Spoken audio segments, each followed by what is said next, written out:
it was quite a moment, wasn't it, when Keir Starmer looked at Boris Johnson and said, "You're a man without shame." And then, as Benedict Paviot said, silence from the Conservative benches, suggesting they perhaps feel a little of that shame as well.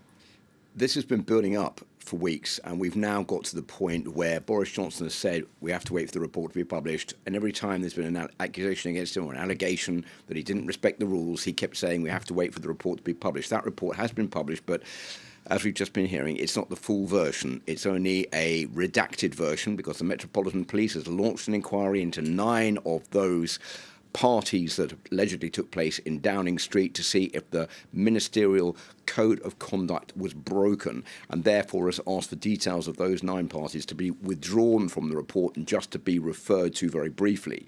So we don't have a full version of that report, but these were quite unprecedented scenes in the House of Commons. I've been watching British politics for years, and I've rarely seen such anger on the face of the opposition, anger on the face of Keir Starmer, and especially the anger we saw from Ian Blackford, the SNP leader in the House of Commons, who was then thrown out for accusing Boris Johnson directly of lying to Parliament.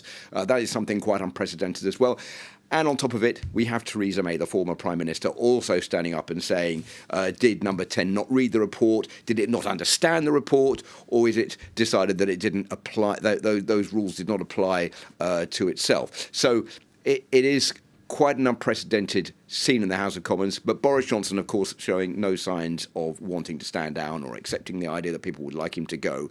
The important thing here, Nadia, is what is the fallout of this going to be amongst the British public? What are the British public going to take away from these scenes in the House of Commons? Is this going to lead to Boris Johnson clawing back some kind of credibility as a result of this report coming out and him not being named in it directly? Or is this going to further contribute to the hostility towards him from the opposition and from a large part of the British population who see that Boris Johnson, or in their minds, is not the man to lead the job, and they feel that he has been lying to them over the last couple of years while he's been enjoying himself at Number 10 Downing Street? Others, as Benedict was just telling us, have been making the sacrifices and playing by the rules, and they feel extremely angry about the fact that Boris Johnson wasn't abiding by the rules that he imposed on everybody. Indeed, and we'll see what the reaction is in the coming few hours. For now, though, Philip Turle, thanks very much indeed.